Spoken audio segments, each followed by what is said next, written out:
오늘 운동은 오버헤드 프레스, 데드리프트, 그리고 스쿼트를 했습니다. 오늘 오버헤드 프레스는 어제 벤치 프레스를 한 것 치고는 그래도 나쁘지 않게 되었던 것 같습니다. 그리고 오늘 데드리프트 같은 경우에는 236으로 4 곱하기 4를 했는데, 일단 236으로 4개를 한 것도 처음이었고, 이 정도 볼륨을 이 정도 무게로 가져간 것도 처음이었습니다. 하지만 제 생각보다 자세가 정말 안 나왔습니다. 특히 자세를 낮출 때부터 감이 별로였고, 특히 몸을 잠가주는 타이밍에 어떻게 보면 슬래가 웨징하는 이 느낌이 너무 다른 큐로 평소랑 약간 다르게 했는데, 그게 조금 안 맞았던 것 같습니다. 약간 달라진 이유 중에 하나가 제가 최근에 허리를 조금 썼던 느낌이 들어서, 그리고 제가 운동 외적으로 허리를 약간 불편하게 있었던 자세를 유지한 적이 있는데, 그 후로 살짝 뭐 다친 건 아니지만 약간의 찝찝함이 있는 것 같아서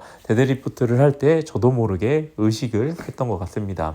그로 인해서 전체적인 자세 합이나 이런 게 잘 안 맞았습니다. 하지만 어떤 게 문제인지 정확하게 알고 있습니다. 그래서 다음에 데드리프트를 할 때는, 다음은 훨씬 더 무겁게 3 곱하기 3을 하는데, 그걸 할 때는 자세를 조금 더 잘 맞춰서 합이 잘 맞게 하겠습니다. 여러분들도 운동이 잘 되다가 갑자기 산으로 가는 경우에는 운동 외적으로 어떤 특정 부위가 뻐근해져 있다거나, 또는 지난번 운동으로 약간 실수를 해서 몸이 뻐근해져 있다거나, 그러면은 내가 올바른 패턴이 아니라 그 부위를 보호하기 위해서 자세가 비틀어지거나 패턴이 깨지는 경우가 있습니다. 이럴 때는 너무 무리하지 마시고 적당한 무게로 몸이 회복될 때까지 기다렸다가 다시 감을 잡아 나가시는 것도 좋은 전략이라고 생각을 합니다. 저 같은 경우 워낙 산을 자주 올라갔었습니다. 이 자세에 대한 산.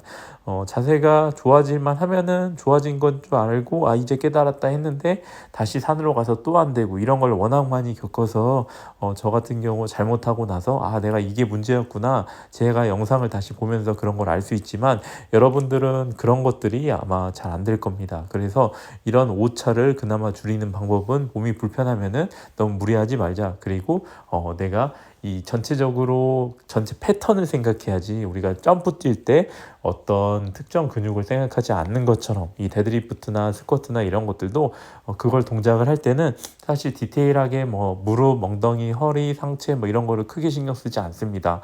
전체 중요한 중심만 생각해서 하는데, 그렇게 자세를 계속 추구하면서 연습을 하신다면 산으로 가는 일이 줄어들고 오차가 줄어들었기 때문에 훨씬 운동도 더 잘 되실 겁니다.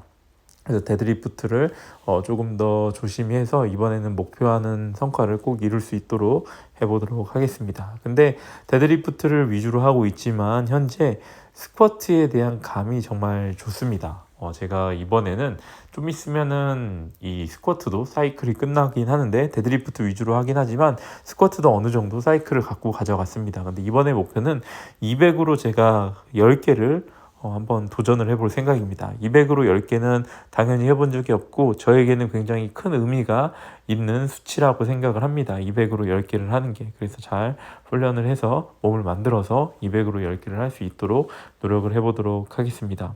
이 스쿼트도 점점 중심이나 합이 잘 맞아지는 게, 제가 데드리프트를 할 때도 그리고 오버헤드 프레스를 할 때도 항상 중요하게 생각하는 게, 몸의 힘점들을 그대로 위로 일치시켜라, 잘 그대로 쌓아서 해라, 이 큐인데, 제가 스쿼트를 할 때도 그 큐가 데드리프트에서 집중한 걸로 인해서 더 좋아진 것 같습니다. 특히 요즘에 갖는 스쿼트 큐는 이 명치, 바벨이 명치 위에 얹어졌고, 그 명치 위에 있는 그 감이 그대로 눌려서 발목 접히는 대로 가게 않는다, 이런 큐를 저는 쓰고 있는데, 저는 현재까지 그 큐가 굉장히 잘 맞는 것 같습니다. 여러분들도 한번 제가 사용한 큐를 적용해 보셔도 좋을 것 같습니다.